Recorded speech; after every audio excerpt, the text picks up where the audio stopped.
In a world where trailers overpromise and their movies can't deliver, comes one movie that will deliver exactly as promised. This Valentine's Day, fall in love with Deadpool.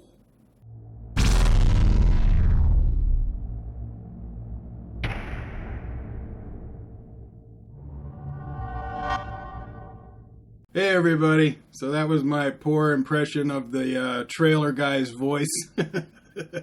Deadpool came out, today. I saw it last night. It's directed by Tim Miller and written by the guys who did Zombieland, Reet Reese and Paul Wernick. Some of the other stuff they've done I haven't really been a huge fan of, but I like Zombieland a lot. So it's starring Ryan Reynolds as Wade Wilson, or Deadpool. Does an amazing job. He's born for that movie. I mean, it's obvious. He was born to play Deadpool. Marina Baccarin, I know her from Firefly. And she plays Vanessa, Wade Wilson's love interest and girlfriend. She also has a very interesting character. It's not a stereotypical like damsel in distress or girlfriendish character. She's very strong, opinionated, very strong personality, a perfect matchup with Wade Wilson. They were really meant to be with each other. T.J. Miller plays Weasel, and it's T.J. Miller. I mean, put him and Ryan Reynolds next to each other and just let them go and have the camera roll. I'm sure there's hours and hours and hours of extra features of just them going. That I want to see. So I can't wait for the Blu-ray to come out. Ed Skrein, he plays Ajax, our bad guy.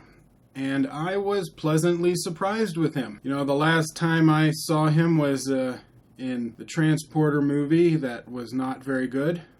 And so to see him show us that he can actually do well, I'm very happy. At first I was a little worried about him being in it, but I was trusting Ryan and Tim Miller, so I'm glad I did. He did a great job. He was very good at being a sociopathic, crazy person. He did a good job as not caring. So I salute you. So this is an origin story for Deadpool. It goes into setting up him with his girlfriend Vanessa, the fact that he's a merc with a mouth, and he gets cancer in most of his body, so he's going to die. And then he's given a promise that this group will be able to cure his cancer and give him superhero abilities. But what they didn't tell him is they are making these people to put collars on him and sell them as slaves. In the process of trying to pull out his mutant abilities, they end up torturing him for a very long time, which scarred his body from head to toe. So although he got horribly scarred from all of the torture, the mutant ability that does come out of him is he is able to heal like Wolverine. He has Wolverine's healing factor. Some would say it's even better than Wolverine. So he's on the hunt for Ajax, who he sees as his nemesis, the guy that put him through all of this torture. And eventually Ajax kidnaps Vanessa, and he's got to get Vanessa back. So it really is much of a revenge movie, which is, perfect for Deadpool because he's violent. That's who he is. So this was the most true translation from comic book to film I've ever seen. Deadpool was dead on. The costume was great. Colossus was great. I mean, the movie is the comic book. Breaking the fourth wall all over the place. The humor. The action. You felt like you were watching a comic book on film. Now, is it the perfect movie? No, there's no such thing as a perfect movie. You can find anything to complain about for any movie. Did they deliver what they were promising? Absolutely. They not only delivered what they were promising, but more. This was the funniest movie I've seen in years. And that's pretty sad for the comedy genre, that a comic book action movie is funnier than most of the comedies that have come out in the past few years. That you can't make a comedy as well as this. That's pretty sad.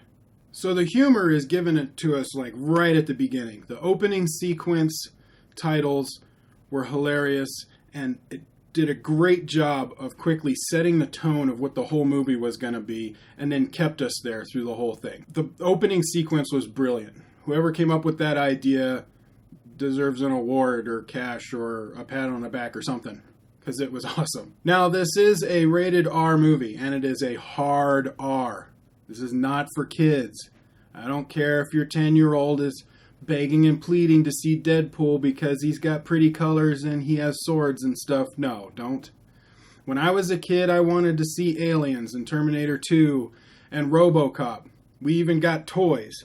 I wasn't allowed to see those movies, not until I was older. You can tell your kids no. They'll deal with it. I highly suggest seeing this in theaters. I'm all for it. I can't wait to see what they're coming out with next. And I think this movie is possibly going to be the next game changer. So you have multiple game changers in comics. You have the first Superman with Christopher Reeve. Then you got Tim Burton's Batman. The original X-Men. Iron Man.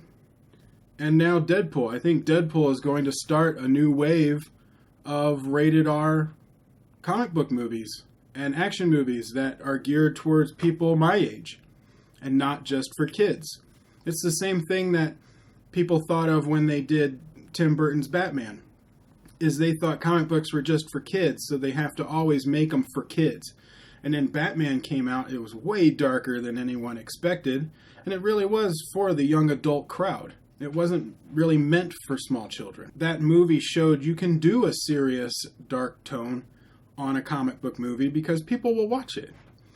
And I think Deadpool is proving that again. So if you are interested in seeing this movie, I say go see it in the theaters. We need to support it because this is a kind of movie the studio didn't even want to make.